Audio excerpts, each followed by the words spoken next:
Okay, so I want to talk a little bit about multiplication. Um, so in the discussion board, I asked you specifically about 4 times 3, and I asked you, what does multiplication mean? How were you introduced to this concept when you were a kid? So 4 times 3. So I think probably the most common answer is that, as a kid you were taught that 4 times 3 means that you were going to add 4 to itself 3 times, right? 4 plus 4 plus 4. Or maybe you think of it the other way around and you say, well, it really means I'm going to add 3 to itself 4 times, right? 3 plus 3 plus 3 plus 3. And in either case, you get 12, right? So this is kind of how, I think this is how most of us were probably taught about multiplication. And it's fine. It works really well for whole numbers. And in fact, we can kind of show it on the number line, right? We have to go all the way out to 12, right? So 0, 1, 2, 3, 4, 5, 6, 7, 8, 9, 10, 11, 12. Okay, so 1, 2,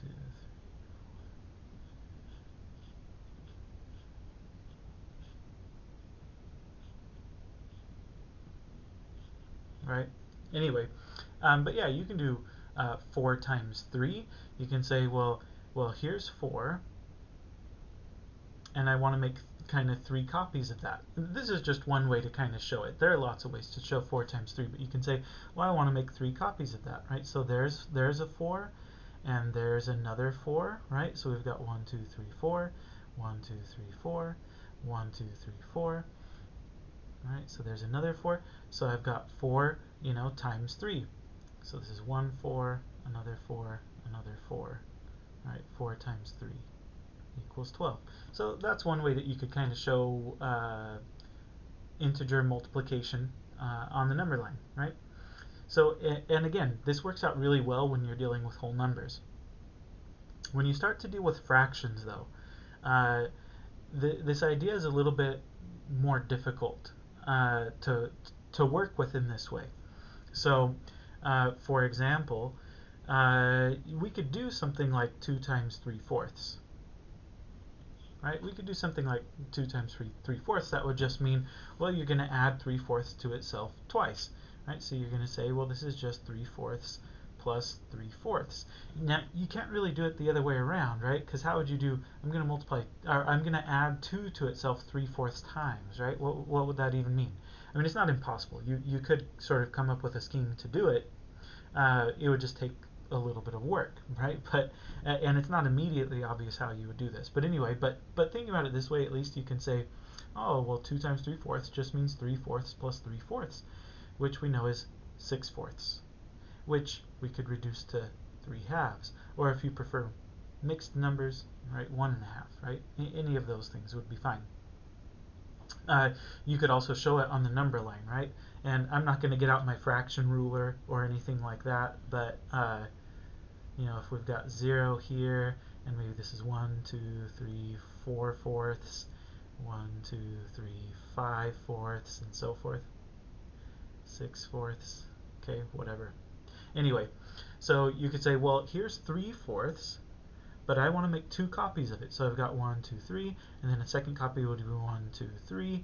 All right, so this is 1 times 3/4 and 2 times 3/4, right? So that's 2 times 3/4, which falls on 1, 2, 3, 4, 5, 6/4.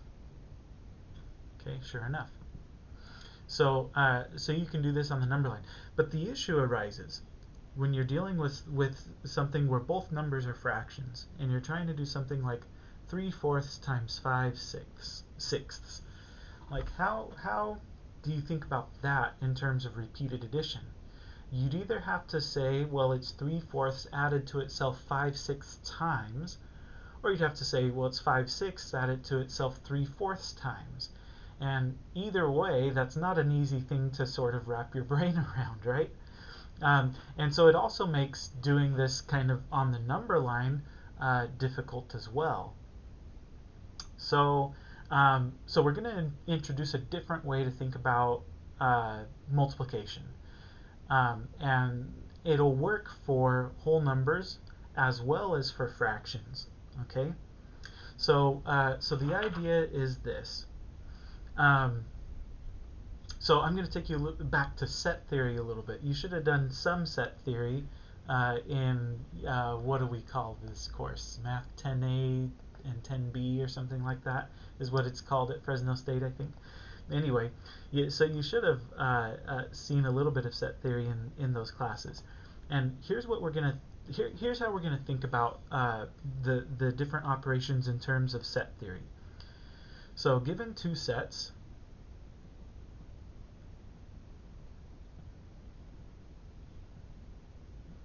let's say that the sets are this one made up of the letters A and I, and this one made up of the letters S, N, and T. So given two sets, let's say those two sets in particular, so addition tells us how many letters are in the union of the sets. Okay? In other words, it tells us how many letters there are in total, right? So if you combine the two sets into one set, it's how many letters are in the whole set, right? Or are in the union. So if I take the union of this set with this set, remember the union just means combine all of the elements into one set. And addition tells us how many elements are in this set. Okay? So in this case, so we have two elements here, two letters here, three letters there. So 2 plus 3 is 1, 2, 3, 4, 5, right? 5 letters there.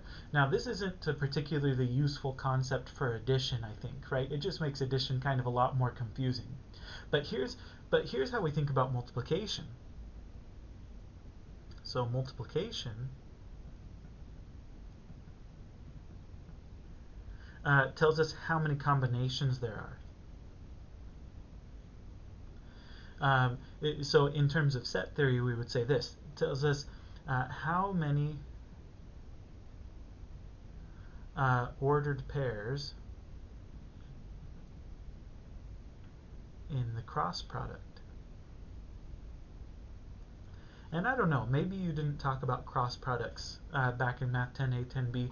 It's not really all that important for you to master this, but the cross product of these two sets is all of the possible combinations of these two letters, right? So it would be A times S, which I'm just going to write as, or A times N, which I'm going to write as AN, A times T, which I'm going to write as AT, I times S. See, and what's satisfying about this is that these are all real words, right? Anyway, so multiplication tells us how many combinations there are, how many combinations of the letters in each individual set there are. In this case, there are 1, 2, 3, 4, 5, 6 combinations.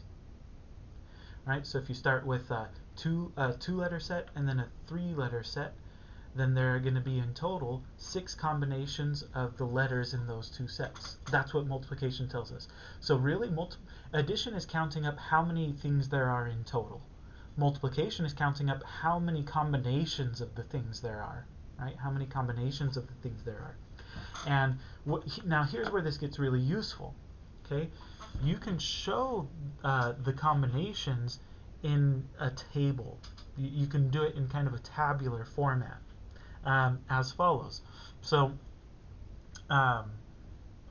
you can kind of list off the letters in the first set down one column, and then you can list off the letters in the second set along the top row, and then you can just kind of fill in this table, right?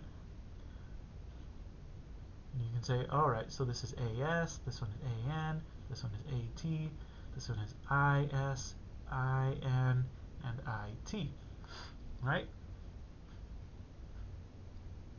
So what you notice is that, or what, if you kind of play around with this long enough, I guess, what you notice is that the letters themselves don't actually matter. What really matters is how many letters there are. And so to make this kind of even more abstract and more general, you could say, well, it doesn't matter what the letters are. Let's just say that there are 3 letters in one of the sets, so that you have, kind of 3 divisions, and then 4 letters in the other set. So then you have maybe 4 divisions going this way, right? So you've got 3 letters in one set, 4 letters in the other. How many combinations are there going to be? Well, there are going to be 3 times 4, right? 12 combinations. You can count them up. 1, 2, 3, 4, 5, 6, 7, 8, 9, 10, 11, 12. 12 different combinations. So that, 3 times 4 equals 12 in general, okay? So this is kind of a good way to think about multiplication. Multiplication is about how many total combinations are there, right? If you have a set with 3 elements and a set with 4 elements, how many combinations of those two of elements of those 2 sets are there going to be? Well, there are going to be 12. There are going to be 12 combinations, right? So again, addition tells you how many elements there are in total. Multiplication tells you how many combinations there are going to be. So this is a really nice way to think about multiplication, and as we'll see in a second, I'll make another video to show this, but this is a really nice way to work with fraction multiplication, as we'll see. But one of the things that I want to kind of point out to you is that this kind of answers a question that is not easy to answer when you think about multiplication as repeated addition. So in other words, going back to the concept that 3 times 4 is a repeated addition, it's just 3 plus 3 plus 3 plus 3. Or you could think of it as 4 plus 4 plus 4, right? So you can think of this multiplication as a repeated addition. It's not immediately clear why this is always going to be equal to that, right? Like, it's not obvious just looking at it to know that 3 times 4 is always going to equal 4 times 3, right? Like, it's not clear why that should be the case for any 2 numbers, right? Or more generally, why a times b is always equal to b times a. Like, it's not clear why that should be the case all the time if you're thinking about this in terms of repeated addition. But if you think about it in terms of an area, so by the way, this is called an area model. And when you're thinking about multiplication as an area model, it's really easy to see why multiplication is commutative this way. Why it's commutative. Because if this is 3 times 4, then the diagram for 4 times 3 would just look exactly the same way, tipped over on its side, right? So if this is 3 times 4, right, then this is 4 times 3. And it's really clear and obvious that that it's the same number, right? It's the same number because it's just a rotation of this rectangle. And so you don't change the number of rectangles by rotating the rectangle around. And so you can see the commutativity property of multiplication when you approach multiplication in an area model way. So in that sense, it is kind of a superior model to repeated addition. Not that the repeated addition model is bad, but this is another nice way to think about multiplication. And if you're thinking, well, but I'm just going to be like a 2nd grade teacher, I'm not going to be teaching fraction multiplication. This is why I'm mentioning this, because that's fine, but you still want your students to know both ways, right? Because if they know this way, then dealing with fractions later on might be a little bit easier for them in some sense. Another thing that I'll say about using an area model as an approach to multiplication is that it makes it really clear when you're doing something like 24 times 320. There's a lot of really cool videos about kids doing mental math, like teachers showing kids how to do mental math. I forget what they call it off the top of my head, but it's you can sit there and watch these these 8-year-old, these 9-year-old, these 10-year-old kids just sitting there and doing these calculations in their head, and the teacher will be like, how did you do that calculation? And she'll ask like 5 different kids, and all 5 of them will have a different way that they figured it out in their brain, and it's really cool. But the reason they're able to do this is because they're thinking of, in some sense, they're thinking of this as an area, right? So you could kind of think of 24. You could kind of think of 24 as so we think of this product as a rectangle, right? But you can think of 24 as, 20 plus 4, and you can think of 320 as like 320, right? Something like that. And then each of these individual boxes are easy to fill in, right? This box would just be 20 times 300, but that's easy because 2 times 3 is just 6. And then you have 1, 2, 3 zeros, so this is just 6,000.